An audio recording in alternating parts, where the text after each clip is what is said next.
bust pins like the pros? Here's a few pointers for a successful swing. Now let's meet our star performer, Joe Falcaro, one of the greats.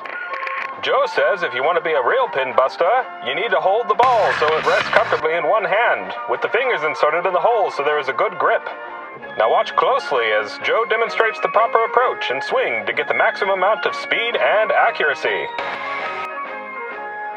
Release as you approach the foul line, and look at it go! With enough practice and discipline, you're sure to be the top of the league in no time at all. Good rolling out there, and don't forget to buy your war bonds in the lobby. I'm a firm believer that everybody has their own bowling DNA, and this was clearly a bowling DNA that I had never seen before. He's nicknamed the Freak. Jason Belmonte has generated a copious amount of national attention this year. Belmo. Belmo's at the top of the game. People look up to him. Believe me, I have enough people out there saying I'm cheating. On TV, we saw two-handers again, and they're like, when are we going to watch some real bowling? It doesn't matter what you do. If you do it different, there will be naysayers saying you can't do that. Doesn't impress me, don't care. I throw it the right way, I put my thumb in there. I don't want to see the aspiring youth not want to even attempt one-handed bowling. But why would I want to bowl like you if I'm beating you? The PBA is where the legends are made.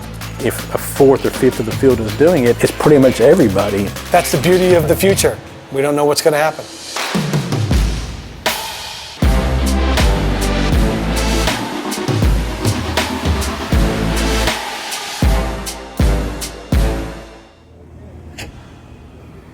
I'm going to get a mic check from you. Checking, 1, 2, mic check. Where do you want me to look? Am I talking to you? Talking to Lucas? Okay. If you could just give us one good clap. What's that going to do? It helps him to sync up the audio between. Oh, okay.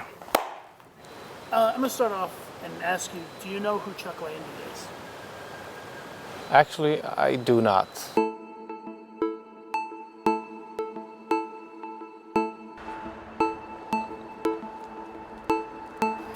When I say the name Chuck Landy, do you know who that is?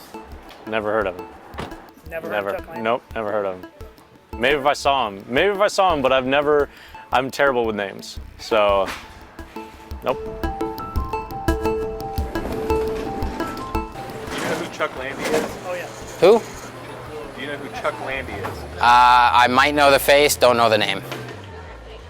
I've never met him, and I've never seen him bowl. But he'd be a good guy to talk to.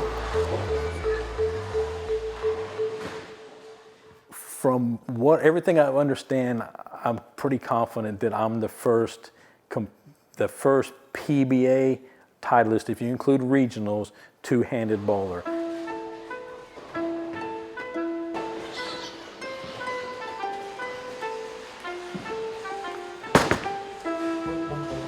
So I actually grew up in North Dallas, literally 2 blocks from Bowling Center. They had a little flyer about joining a youth league. So myself, my best friend, and my sister all signed up for a league, 1978-ish. For our birthday, my mother bought 1 bowling ball for me and my sister to share. Interesting thing about that was, 12 or 13, boys and girls hit puberty a little bit different time, and she was well over 5 foot, and I was a little munchkin, probably 4'5". So when we went and got the ball from Kmart of all places, they drilled it to her hand, and when I tried to use that ball, because it was shiny and purple, I couldn't hold it. And so from that, my choice was to use the house ball or to actually use that ball. I started bowling two-handed.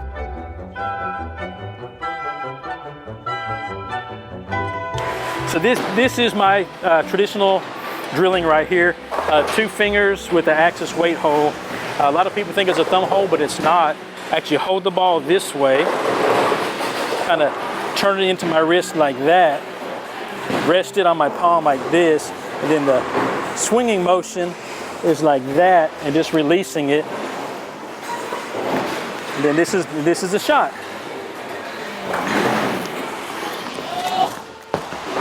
And that's money. I think, some people gave me beef. Some people mocked it. A lot of people were just curious. And so when I first started playing the game, it was just in youth leagues on Saturday morning.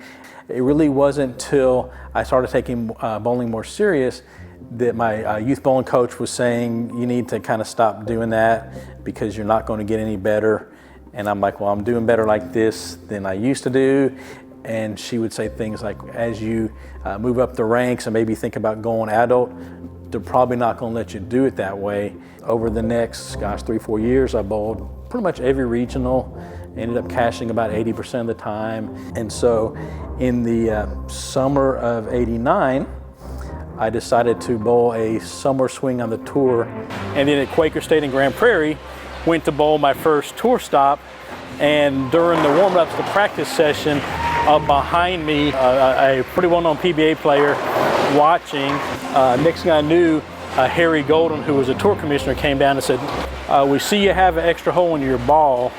That's for your thumb. And I said, no, it's a weight hole. Sir, I'm sorry, you can't have a weight hole the way you bowl. It has to be for your thumb. So either you're gonna have to put your thumb in that ball or you can't use it. And so I had to literally run in the pro shop, get the cheapest ball, a white dot, say, please put the holes in, and then bowl with one ball for that tournament. Grand Prairie Quaker State Open, 1989 or 90, I was crossing with Walter Ray Williams. And in that tournament, ironically, is probably the one I actually beat him. It was kind of weird that happened, but I did beat him that tournament. But in the practice session, I saw him bowling two-handed. And then you fast forward to today, 30 years later, and he's on the senior tour, and he's talked, in the growth of two-handed bowling, and thinking, he may have been just interestingly curious back in '88, '89, but he, in the practice session, was devoting a few minutes to it. What do they say? Imitation is the greatest form of flattery. From the Anaheim Convention Center in Anaheim, California, the PBA is live on ESPN. He's 20 years old and the first foreign amateur to advance to the finals of a major. Osku Palermaa! Finnish amateur Osku Palermaa, with his unusual two-handed style, looked a bit bizarre, but put him in position to make the show. You said that you have to just worry about yourself, not about these other great bowlers you're bowling against. How will you stay focused? I don't know. Just take time. Okay, good luck. My father, he used to work at the bowling center as a mechanic, if I recall correctly. That was '84. I was 1. And at that time, the oil machines, they didn't go all the way through. So when I was a little older, like 2 years when I could sit by myself, he'd put me on the oiling machine and watch me go down 40 feet and come back. I did it because I had to. The only way I was going to get any speed on it was two-handed, just get it in there. I started when I was so young, and that was the only thing I knew. Then when I got older, I really didn't see a point of changing. Don't adjust your TV sets, this is for real. 2 hands, his fingers only in the ball, and check this out. I have never seen this before. Position round. First TV strike in the career of Osku Palermaa. A few good Finnish bowlers and friends of mine, we just decided we'll come over and see what it's all about and bowl this big tournament. European Tour was it wasn't at its prime maybe, and the goal is always to be the best of the best, and that's the only place. How many people, Randy, right now nationwide are thinking about trying this style? Everybody watching he can do it. Everybody watching the show tomorrow will go and practice trying to throw it with 2 hands. Obviously, it didn't help there was Walter, but it was more of the whole situation. It was a cool experience, and I think I did okay. I know afterwards that I should have played way further right, but it's just one of those things you learn. A new national craze, not only in this country, but in Finland as well. The thumb will not go in.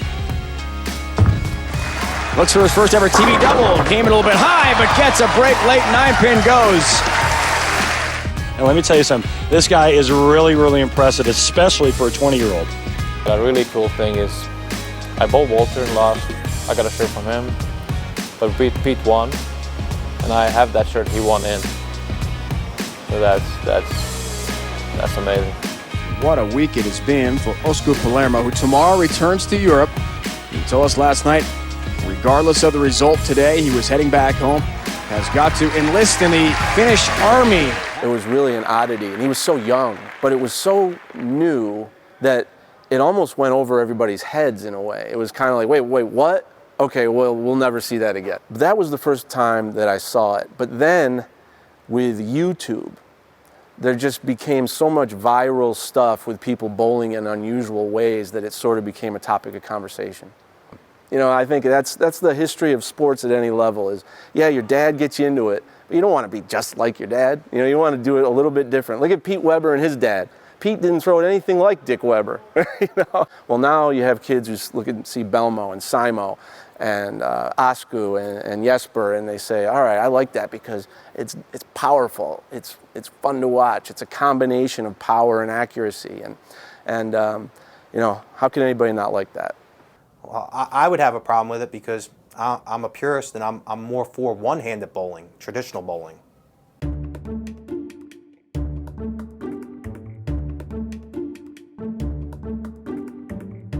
The shirt, the emblem, it doesn't say anti-two-handed bowling shirt. It says no crutch arms necessary, meaning I am a one-handed player and I don't need the aid of the other hand on the ball to bowl the way I do, or the way millions have and will continue to do, I hope, forever.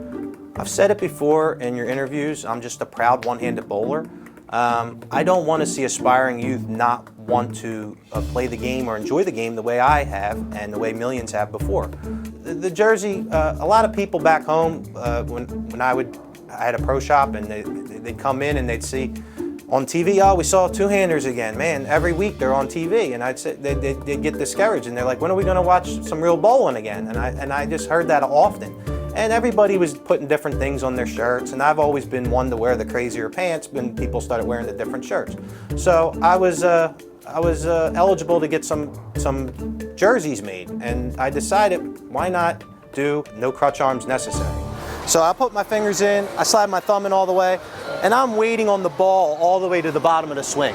My thumb will exit, and my fingers will rotate the ball without this hand on it. With two hands on the ball, your left hand's on the ball, or your opposite hand's on the ball from your dominant hand, and the thumb's not in the ball. So clearing the thumb is already non-existent. You don't have to do that. So it's easier to keep those fingers under the equator of the ball longer. That's why they create revolutions, or how they create revolutions.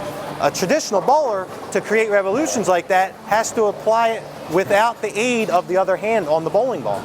So his thumb comes out and his fingers, you know, he's applying rotation. It's a different way of achieving the same kind of result.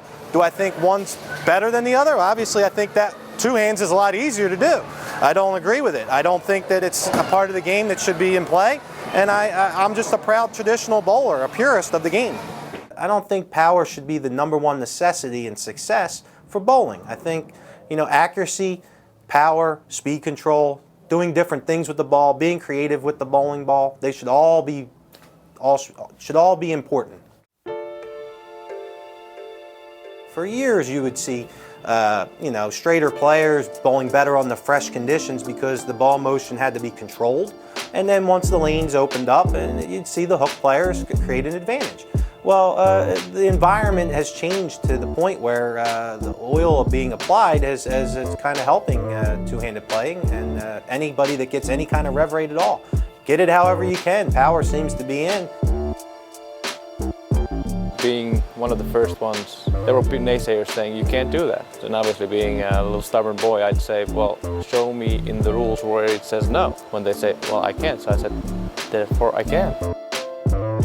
You heard it, the two-handed style is not going to work. You know, the how he plays the lanes isn't going to work. You know, it's a fad, it's a gimmick, it's cheating. You've heard everything. I've heard it from top to bottom. The question is, you know, when do we say enough is enough as far as two-handed bowl? Well, everybody can bowl any way they want. Okay, well, when are we going to? They're going to be throwing it overhand like this. I don't think a proprietor really wants to see people throwing shot-put bowling balls down on their panels. So, you know, it's a big thing. You know, two-handed bowling and one-handed bowling are different. They're different. But what they do have in common is there's 10 pins down there, there's 60 feet, and you got to find a way to knock over the pins. That's the bottom line. Well, I'm going to stand for one-handed bowling, and I'm going to continue helping, coaching, and perfecting it myself. I want others to embrace the game the way I have. As far as two-handed bowling, I'm not going for the Kool-Aid.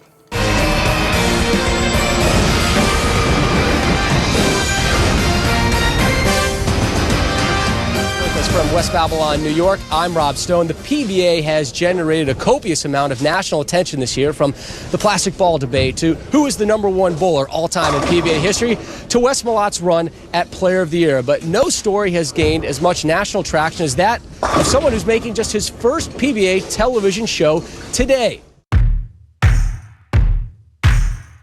The first time I saw Belmo was at either the 2006 or 2007 USBC Masters in Milwaukee. I was working for USBC at the time, USBC Masters going on. I was in the building.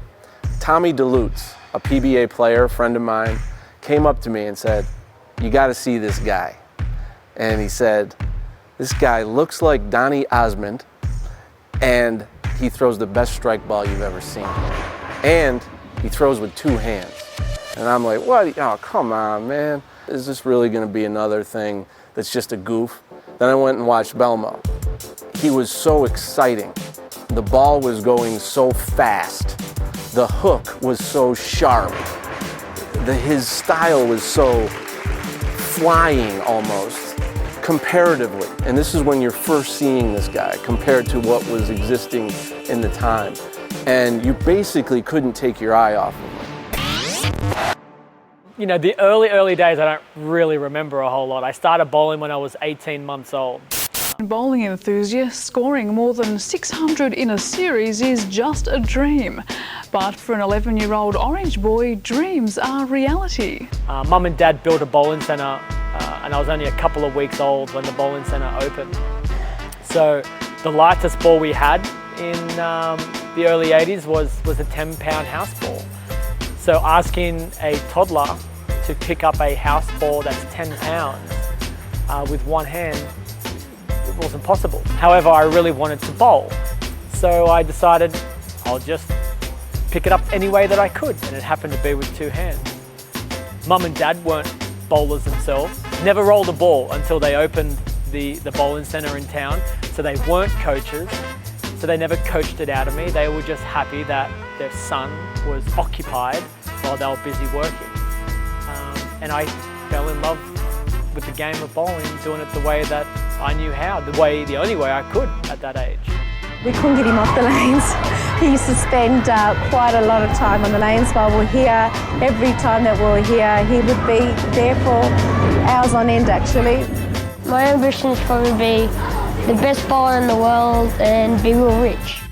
Local Jason Belmonte dominated the scratch division, bowling 8 200-plus games in a row, sending him straight to the #1 position. So fast forward a few more years, you know, you start beating older kids and even adults, and you get a lot of people say, hey, you should stop bowling like a baby, you should start bowling like we do now. Now I look at the score and I go, but hold on, I'm beating you. But why would I want to bowl like you if I'm beating you? If not the first, Belmonte's certainly among a rare number of country people to ever hold the Australian Junior Masters title. Can't just walk out here and expect to bowl big games by mucking around. You have to really concentrate and be dedicated, I guess. A couple of years later, I was invited to a made-for-TV show. So I got my first glance at Tim Mack. It just blew me away. This guy was unbelievable. Like, I thought I had the most powerful strike ball as a cocky 16-year-old kid. No one throws a bigger strike ball than me. And here comes this stocky, strongly built American guy, just curved the ball more than me, hit the pins harder. And I fell in love with him. I'm like, this is who I want to be. This is the guy.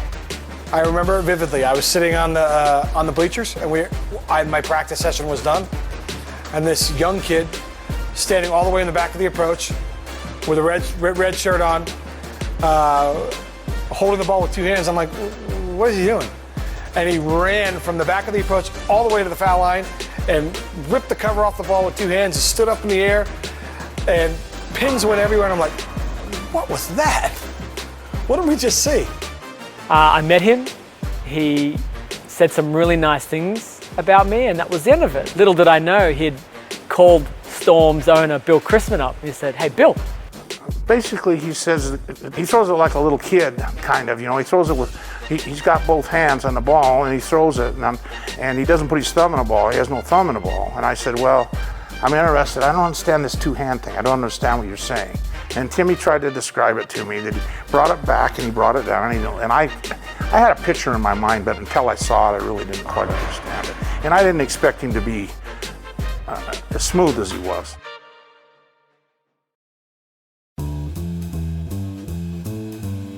In Thailand, I'd qualified for the Australian youth event, and when we got to the unofficial practice day, my fellow teammates had said, "Hey, you know, there's another two-hander here." I said, "No way." Australia and Finland, you know, we're in terms of, because the countries get on practice day, we kind of get seated alphabetically ordered. So, you know, I'm looking for Finland. I got to see this guy bowl. I'll never forget the very first time I saw his bowling ball go down the lane. I had never seen something spin so fast. It was just, the logo on the ball was white and it just looked like a ring of white. It was spinning so fast. And it took me back. I was like in shock. Being different, not different, but bowling different, brought us together, because whatever people would say, they would probably say to both of us, because we were similar, especially similar at that point, because it was so different to the norm. Actually, pretty funny story. We were gambling. We were in Vegas, in Samstown at the Megabucks, and at the pie-out table, the leader asked, "Are you guys brothers?" Which to Belmo then responded, "Yes, but a different father," which I then continued, "and a different mother," and they bought it. But no, we've had some good times together. And some energy now on Carmen's Cartel bench. Belmonte. Oh, yeah! The dream is alive! I think during that tournament, we actually invited Belmo over to the USBC offices. And he was in my office. And I had, on my wall, I had the 25 greatest players of the century. And we were looking at it and talking about each player. And we were talking about the PBA, and I've always been a fan of the PBA. And at the time, Belmo was traveling the world bowling, and I don't think that he thought the PBA was necessary for him. He didn't.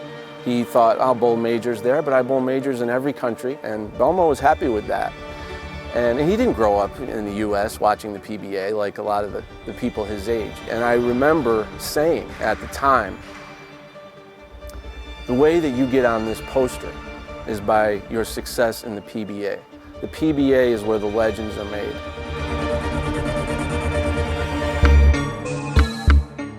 The PBA Tour at the time, though, was an exempt field. So in order to qualify for an event, you had to go through the rabbit squads.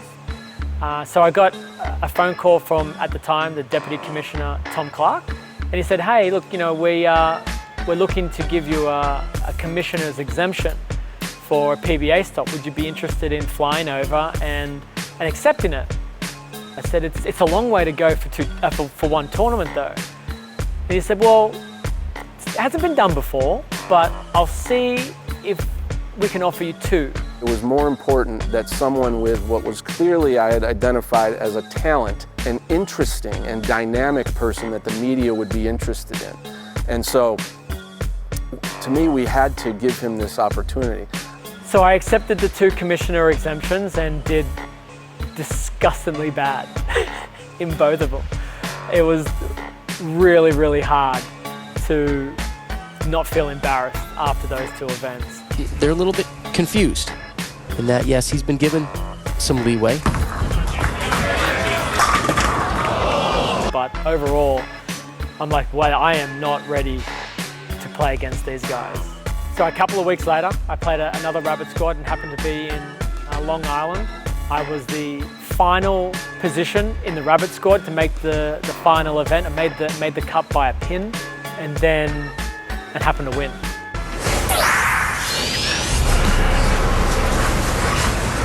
9 pins needed for the 2 seed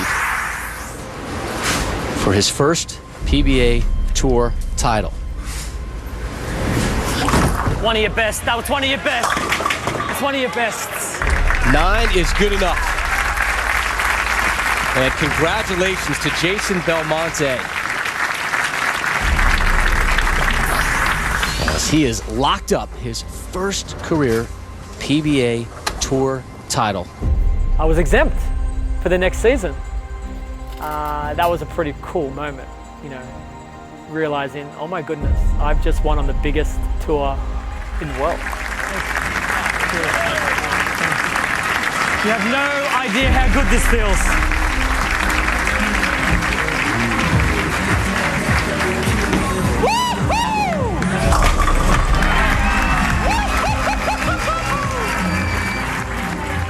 When you tell the media that there's a new way of people bowling, or there's a new player from Australia who bowls in a way that no one's really seen before, you know, yeah, the Chuck Land, Osku made a show once before and it was kind of a rumor and people saw a little bit of it. But this guy was different, and so that year, I remember the Wall Street Journal did a story on the front page, A1, not in the sports page, A1 of the Wall Street Journal, a story about this two-handed bowler from Australia who maybe could take on the world. 215 to 201. Belmonte brings the crowd to their feet. Thank you, Long Island! Thank you so much!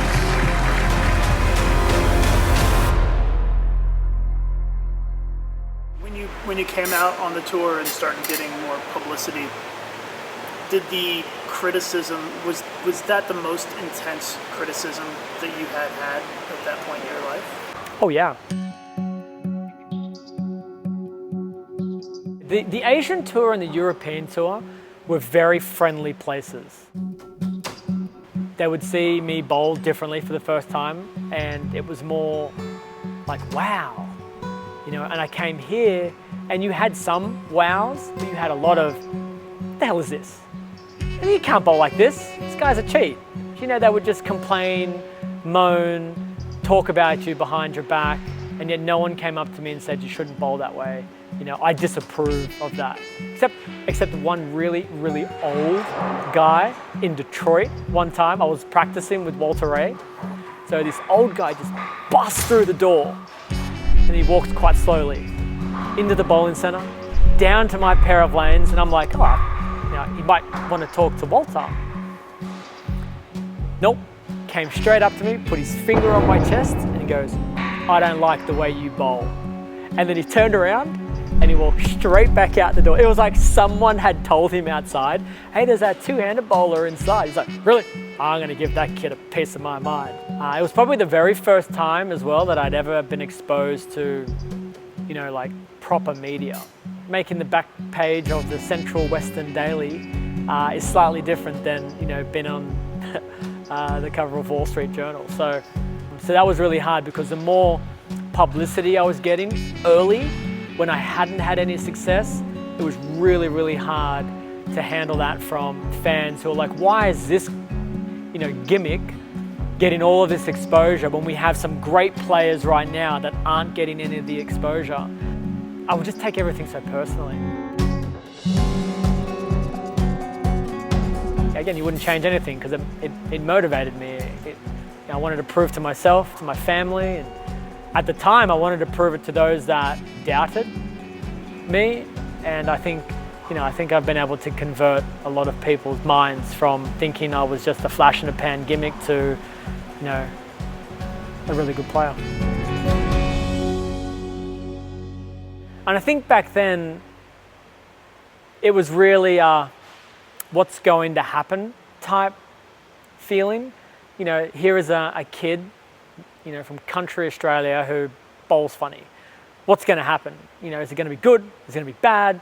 Are we going to know who he is a year from now? Is anyone going to care? It was almost remarkable that Osku and Belmo were approximately the same age from different corners of the world and yet had reached the highest level of their sport not knowing that the other was bowling the same way they were, with two hands, thinking that everyone is telling you it's wrong, everyone's saying it's wrong. And yet in Finland, this kid Osku kept doing it, and in Australia, this kid Belmo kept doing it. But because of how exciting he was and how new and fresh it was, it got a lot of attention.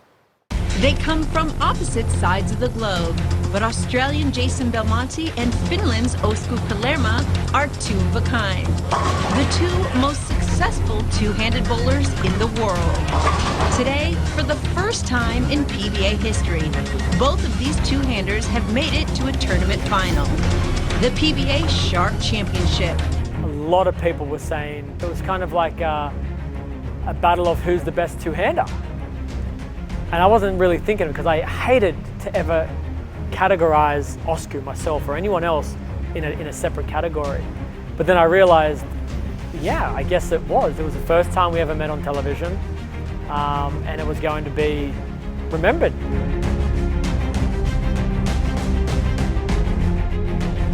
When the scores come on, there's no friends, there's just rivals. And I don't care who I bowl, I'll just do my best. I remember thinking the winner of that match would more than likely win the tournament. And that left lane especially was getting tricky already. It had come down to who could get further left and who could throw it harder. So in a one-game match, I thought, you know what? This would be a really good opportunity. Step up and beat Osku, and you have a really good chance to win another title. But on the night before, we were together with Veronica, engaged actually already. So she'd called me and she told me the news we were expecting. And then I went and bowled.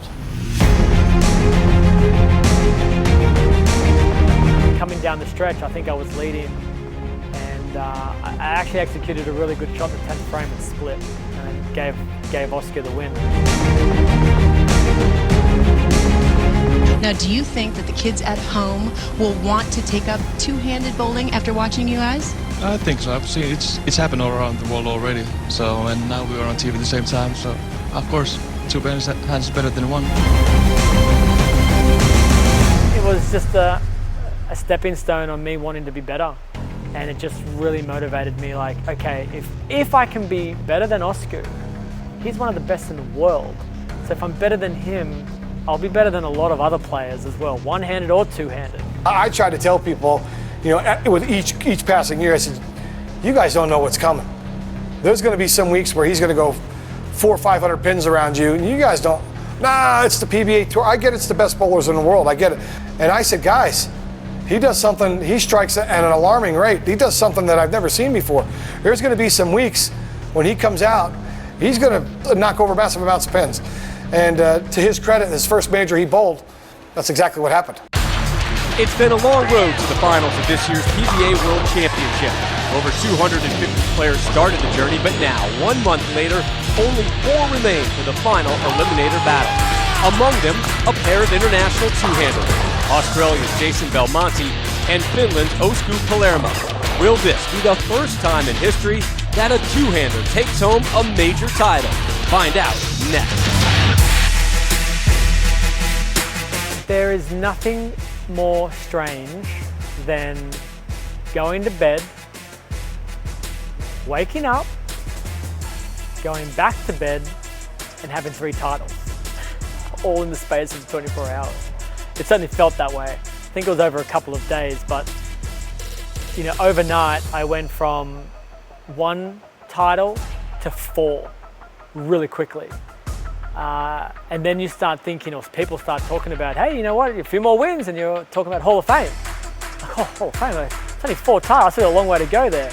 But that was one particular event where I knew if things were going to go my way, I could have a lot of success.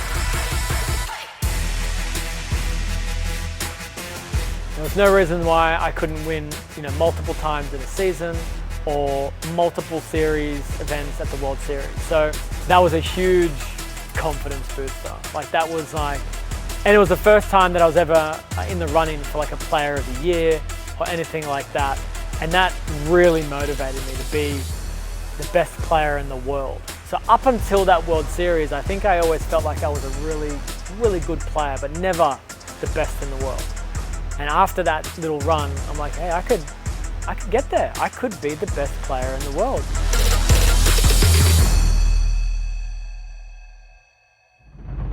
This is it, the final event of the 2012 World Series of Bowling, and two competitors embroiled in a race for Player of the Year honors have made the finals. Will one of them capture another today? It's the Pepsi Elite Players Championship, and it's next.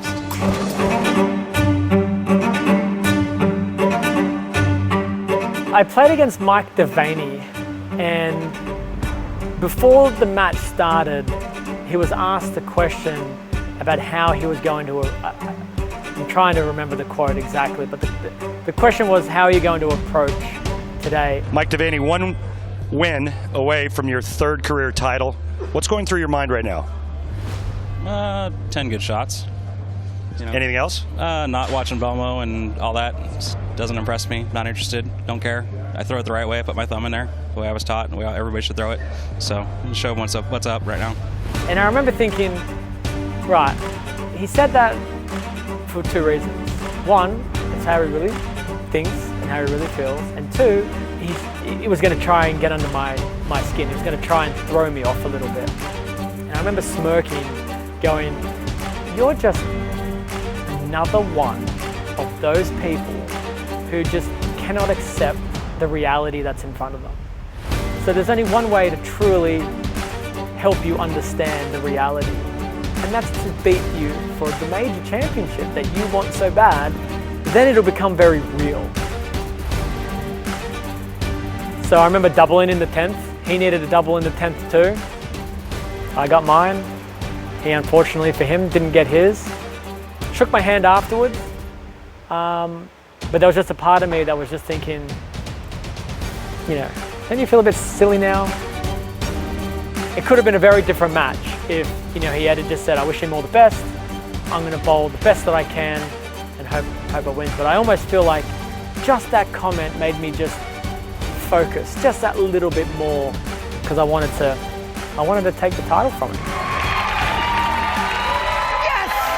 I'm a very confident person by nature.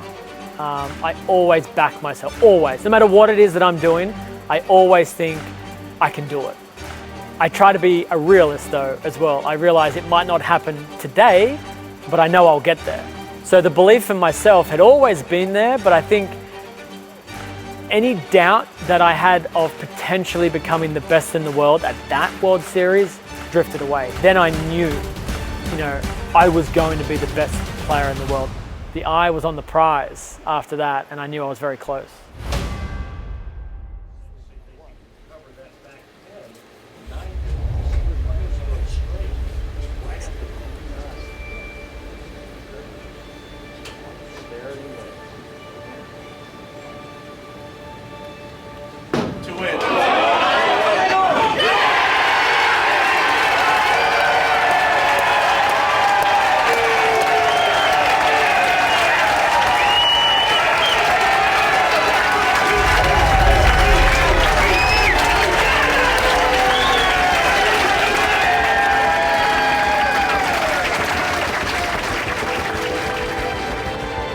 When Jason Belmonte won the US Open and completed the Super Slam, and I knew that was the one tournament that he hadn't won. He'd won everything else multiple times, and he wanted to win that US Open. And I was really happy to be there and privileged really to be there. And after that, I just, you know, went up to him and just shook his hand. I'm telling you, I was welling up, because this whole history of seeing him for the first time to seeing him accomplish something, you know, historic in our sport. And I was able to kind of see his whole career in that one handshake. And I think he sensed it too, and he did it. And I really appreciate what he's done for the game, and it was a special moment.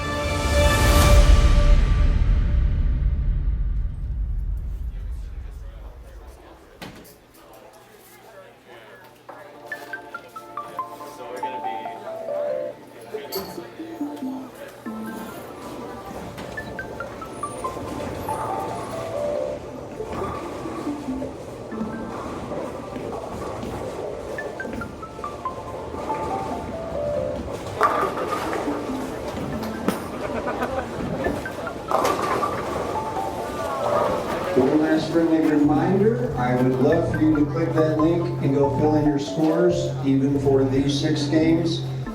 But it's that time, so let's saddle up and get moving. 47-48 come this way. Parents, please clear the concourse.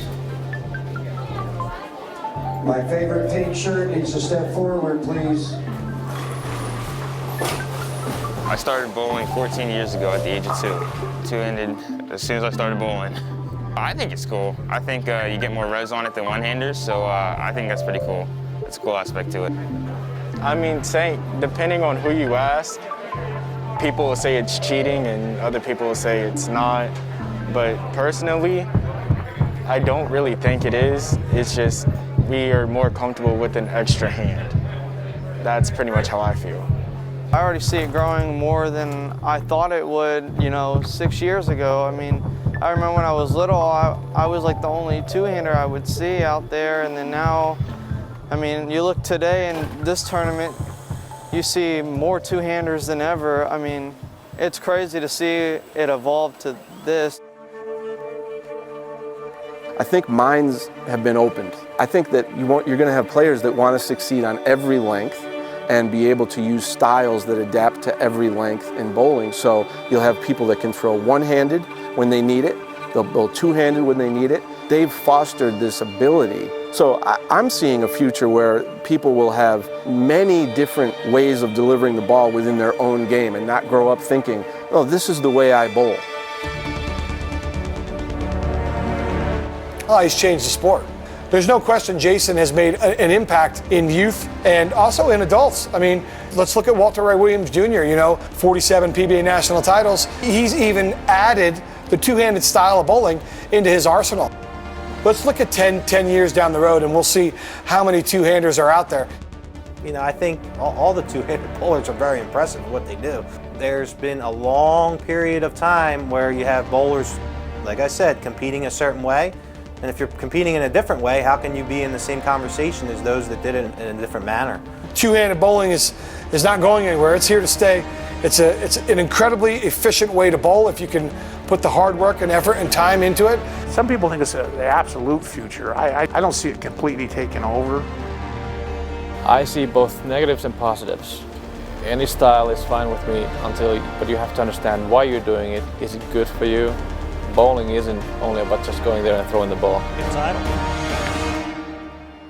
I've made it pretty clear. Don't fall into the trap of categorizing yourselves as two-handed players. Like, you're not, you're bowlers, okay? It doesn't matter how you throw the ball. Do not let people put you into a category where, you're talked about only as a two-handed player. Put them in categories and talk about them in conversations with other amazing bowlers, no matter what hand they bowl with or how many. I think it's pretty cool because you can imagine now, at least for most of them, they are not having to experience what I did, which was like, can he do that like that? Should it be allowed? Isn't that cheating? Because if a fourth or fifth of the field is doing it, it's pretty much everybody. In my lifetime, I can never imagine two-handed bowling becoming the majority. But I do think it will continue to grow, and maybe one day into the future, there will be a documentary made about the olden days. People used to bowl with one hand.